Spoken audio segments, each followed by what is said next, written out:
Assalamualaikum dan salam sejahtera. Saya Ahzan Salwinawati binti Ahmad, pelajar PhD semester 2 dari Universiti Pendidikan Sultan Idris, akan membentangkan kertas konsep yang bertajuk Pengaruh Kesediaan Perubahan Organisasi terhadap Organisasi Pembelajaran di Kolej Vokasional.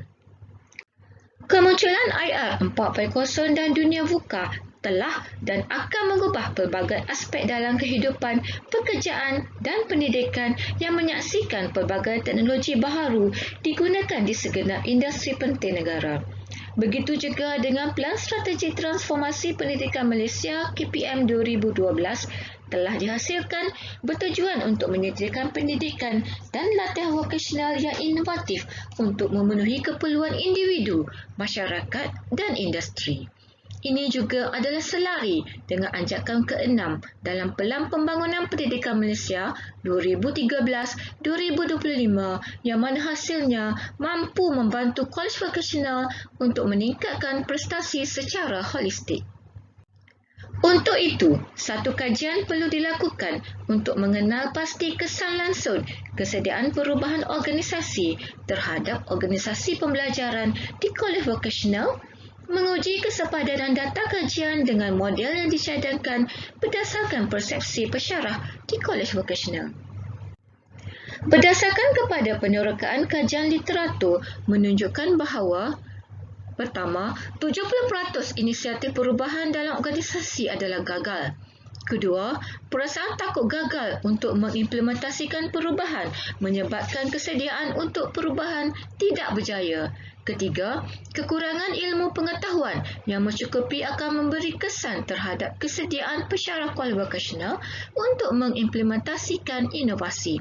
Keempat, penyelidikan dalam komitmen untuk perubahan dari segi faktor individu atau faktor pekerjaan masih lagi kurang dijalankan.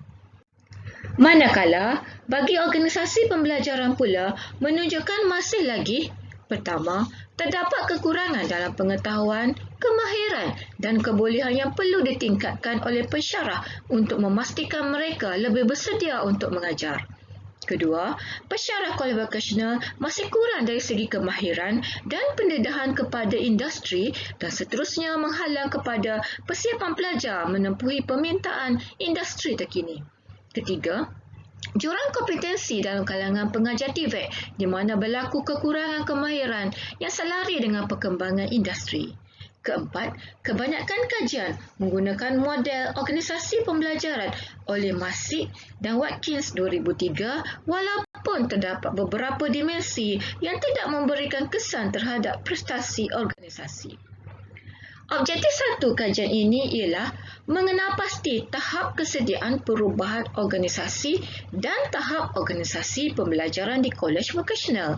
Yang kedua, menentukan kesan langsung kesediaan perubahan organisasi terhadap organisasi pembelajaran di kolej vokasional.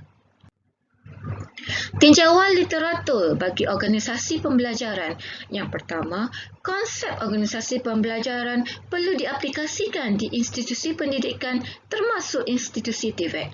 Kedua, pengetahuan profesional adalah aspek yang penting diperlukan oleh guru-guru teknikal dan vokasional. Ketiga, konsep organisasi pembelajaran perlu diwujudkan dan dilaksanakan. Ianya penting untuk memastikan organisasi mampu beradaptasi dengan persekitaran. Tinjauan literatur kesediaan perubahan organisasi. Yang pertama, untuk melakukan perubahan organisasi adalah melalui perubahan komitmen dan perubahan efikasi. Kedua, perubahan organisasi yang berjaya dilaksanakan sangat bergantung pada penerimaan dan komitmen perubahan dalam kalangan pekerja. Ketiga, proses perubahan organisasi dan pembangunan tidak akan berlaku tanpa keinginan untuk berubah di peringkat individu dan aras dalam organisasi.